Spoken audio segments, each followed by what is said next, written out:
Carta de Paulo aos Efésios. Capítulo 1.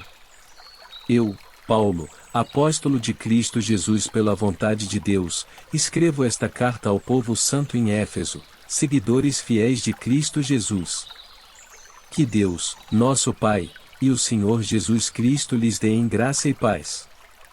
Todo louvor seja a Deus, o Pai de nosso Senhor Jesus Cristo, que nos abençoou em Cristo com todas as bênçãos espirituais nos domínios celestiais.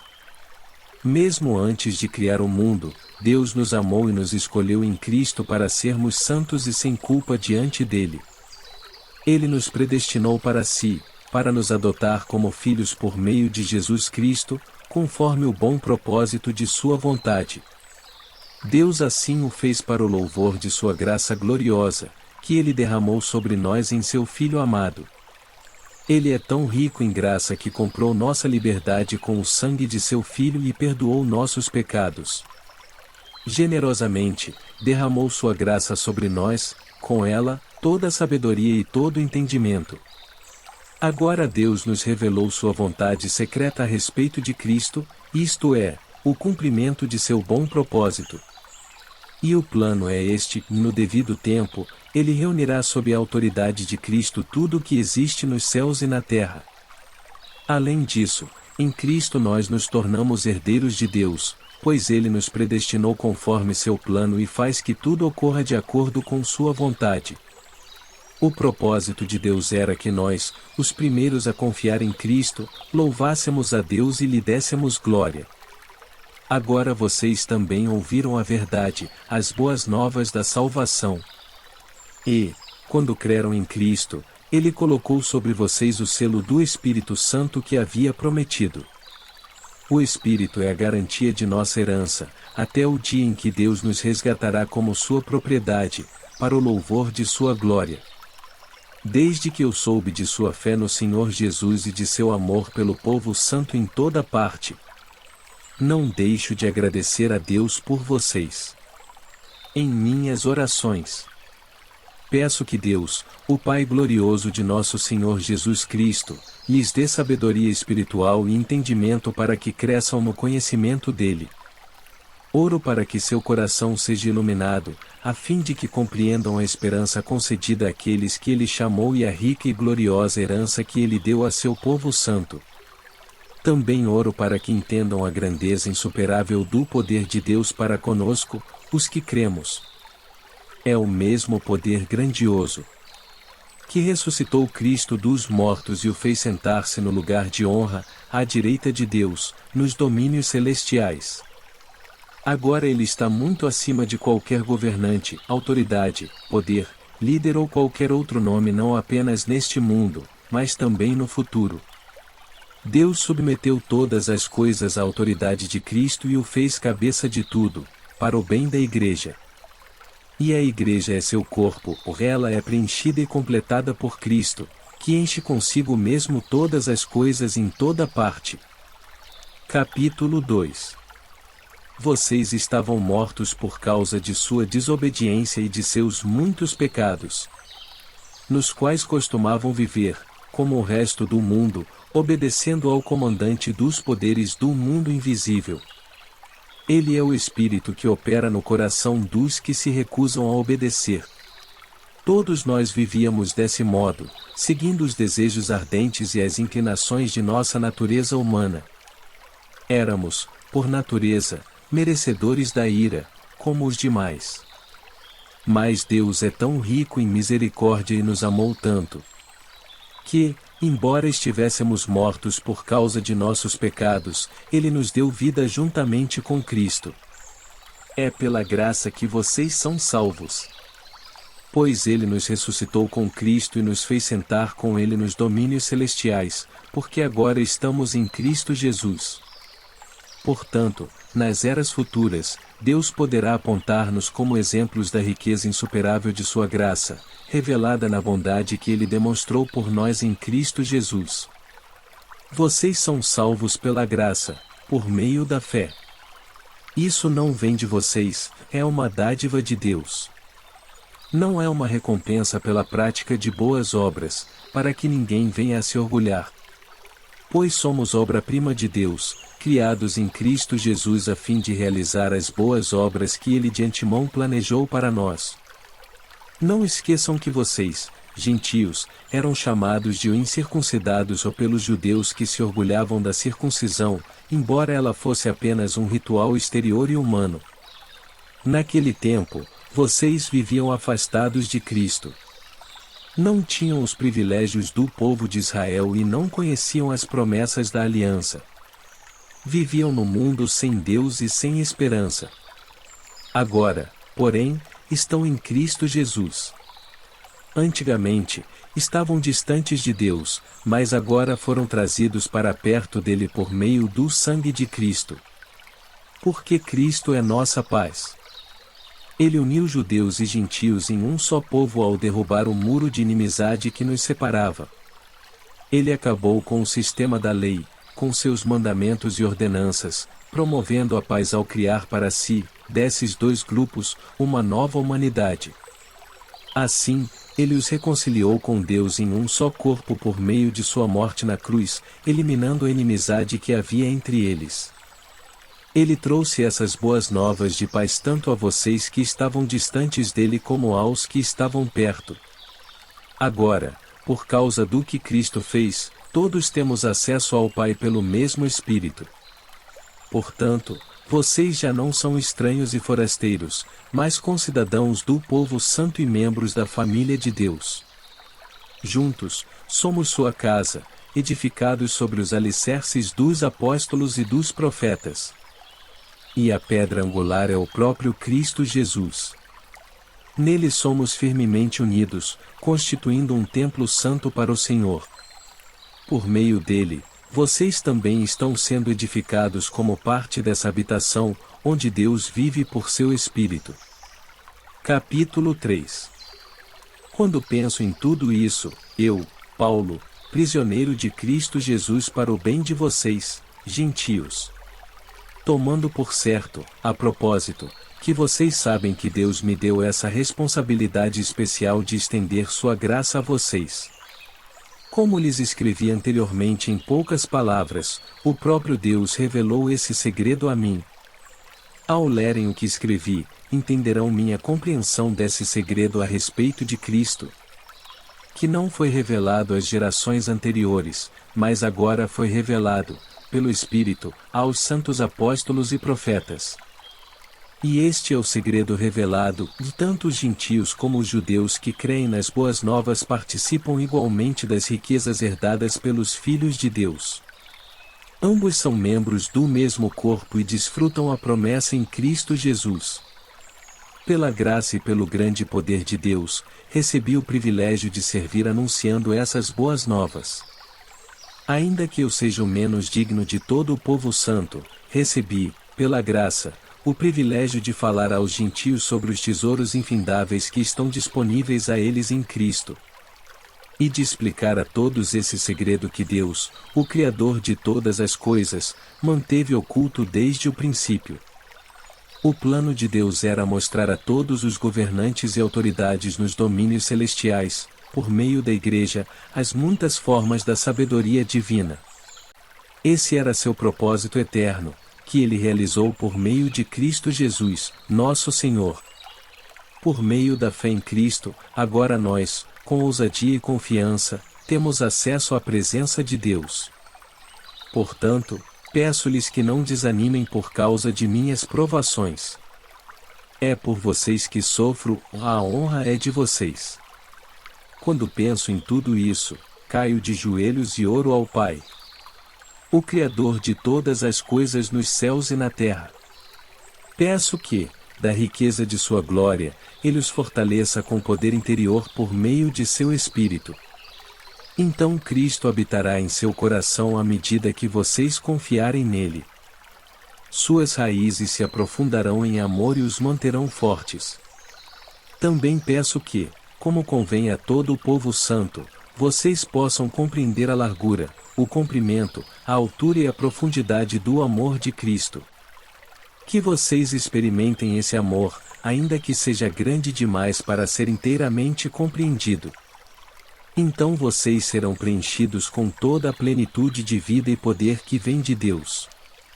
Toda a glória seja a Deus que, por seu grandioso poder que atua em nós, é capaz de realizar infinitamente mais do que poderíamos pedir ou imaginar. A Ele seja a glória na Igreja e em Cristo Jesus por todas as gerações, para todo o sempre. Amém. Capítulo 4. Portanto, como prisioneiro no Senhor, suplico-lhes que vivam de modo digno do chamado que receberam. Sejam sempre humildes e amáveis, tolerando pacientemente uns aos outros em amor. Façam todo o possível para se manterem unidos no Espírito, ligados pelo vínculo da paz. Pois há um só corpo e um só Espírito, assim como vocês foram chamados para uma só esperança. Há um só Senhor, uma só fé, um só batismo. Um só Deus e Pai de tudo, o qual está sobre todos, em todos, e vive por meio de todos. A cada um de nós, porém, Ele concedeu uma dádiva, por meio da generosidade de Cristo. Por isso as Escrituras dizem, quando Ele subiu às alturas, levou muitos prisioneiros e concedeu dádivas ao povo. Notem que diz que Ele subiu. Por certo, isso significa que Cristo também desceu ao mundo inferior. E aquele que desceu é o mesmo que subiu acima de todos os céus, a fim de encher consigo mesmo todas as coisas. Ele designou alguns para apóstolos, outros para profetas, outros para evangelistas, outros para pastores e mestres. Eles são responsáveis por preparar o povo santo para realizar sua obra e edificar o corpo de Cristo, até que todos alcancemos a unidade que a fé e o conhecimento do Filho de Deus produzem e amadureçamos, chegando à completa medida da estatura de Cristo. Então não seremos mais imaturos como crianças, nem levados de um lado para outro, empurrados por qualquer vento de novos ensinamentos, e também não seremos influenciados quando nos tentarem enganar com mentiras astutas. Em vez disso, falaremos a verdade em amor, tornando-nos, em todos os aspectos, cada vez mais parecidos com Cristo, que é a cabeça. Ele faz que todo o corpo se encaixe perfeitamente. E cada parte, ao cumprir sua função específica, ajuda as demais a crescer, para que todo o corpo se desenvolva e seja saudável em amor.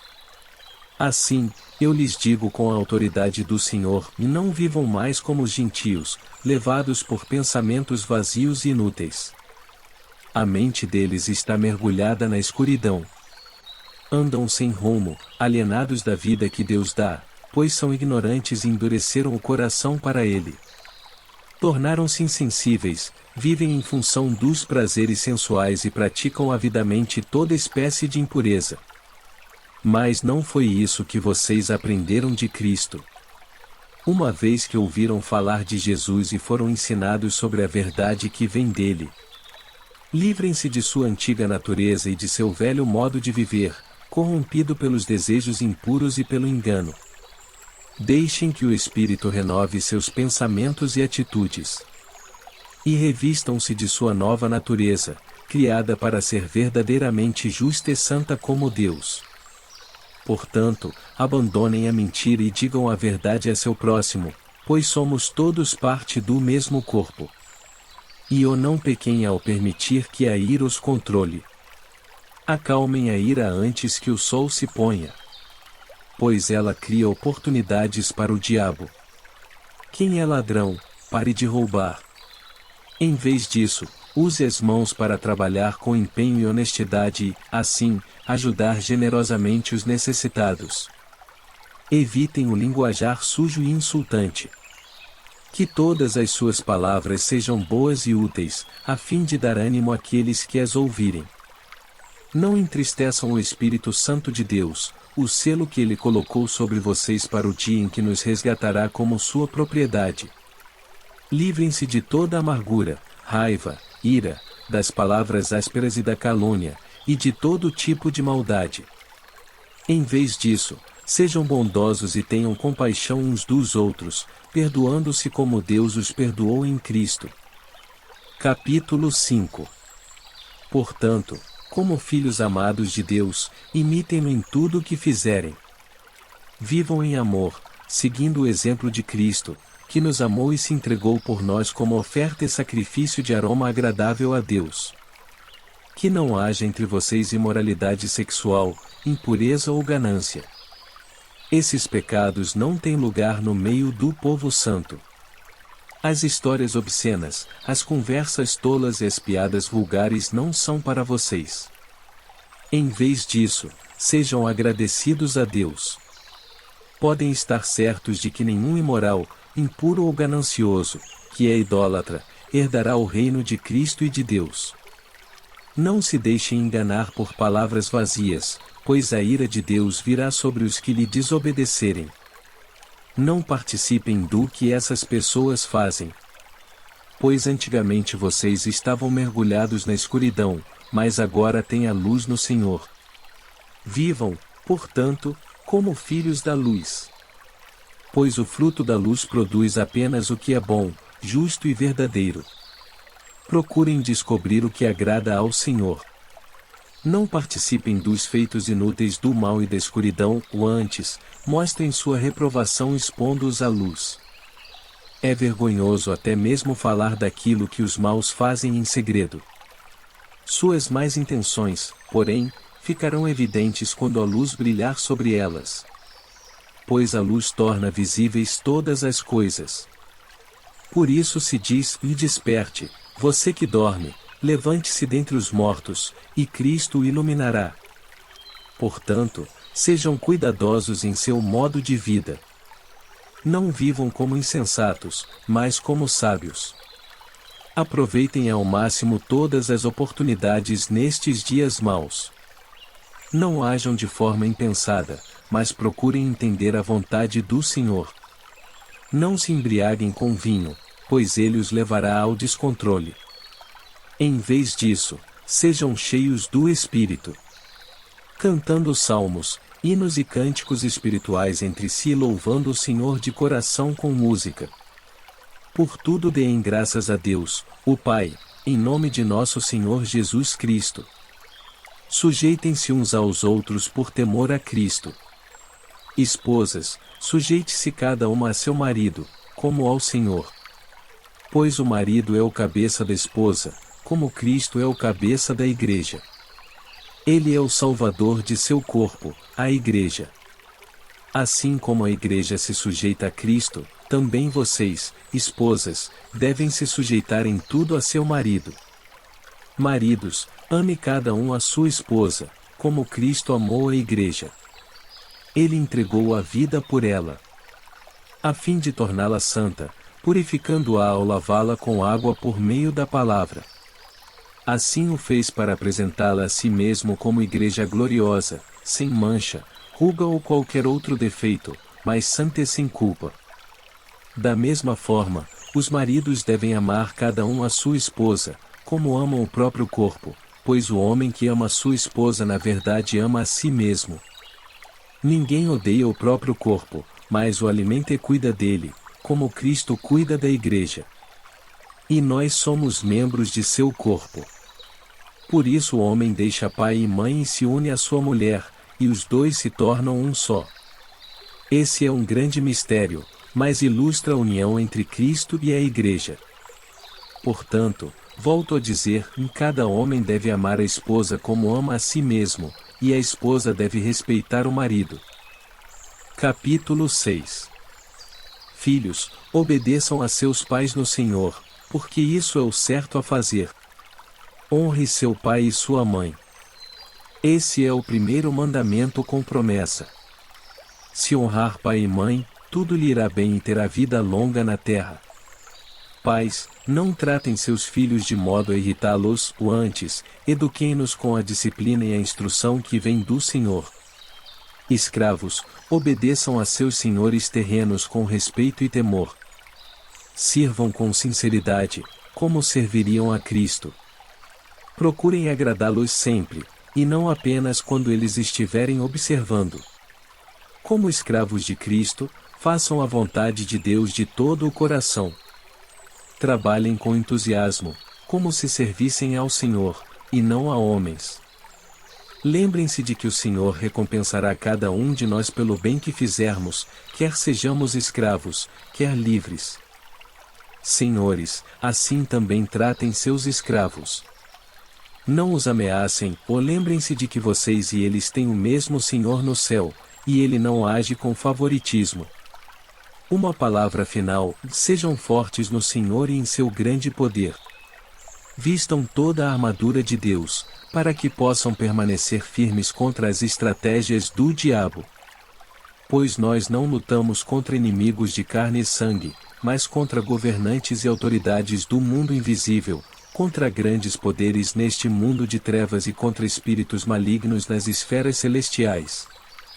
Portanto, vistam toda a armadura de Deus, para que possam resistir ao inimigo no tempo do mal. Então, depois da batalha, vocês continuarão de pé e firmes. Assim, mantenham sua posição, colocando o cinto da verdade e a couraça da justiça. Como calçados, usem a paz das boas novas, para que estejam inteiramente preparados. Em todas as situações, levantem o escudo da fé, para deter as flechas de fogo do maligno. Usem a salvação como capacete e empunhem a espada do Espírito, que é a palavra de Deus. Orem no Espírito em todos os momentos e ocasiões. Permaneçam atentos e sejam persistentes em suas orações por todo o povo santo. E orem também por mim. Peçam que Deus me conceda as palavras certas, para que eu possa explicar corajosamente o segredo revelado pelas boas novas. Agora estou preso em correntes, mas continuo a anunciar essa mensagem como embaixador de Deus. Portanto, orem para que eu siga falando corajosamente em nome dele, como é meu dever. Tíquico lhes dará um relatório completo do que tenho feito e de como tenho passado. Ele é um irmão amado e um colaborador fiel na obra do Senhor. Eu o enviei a vocês com esse propósito, para que saibam como estamos e para animá-los. A paz seja com vocês, irmãos, e que Deus, o Pai, e o Senhor Jesus Cristo lhes deem amor e fidelidade. Que a graça de Deus esteja eternamente sobre todos que amam nosso Senhor Jesus Cristo.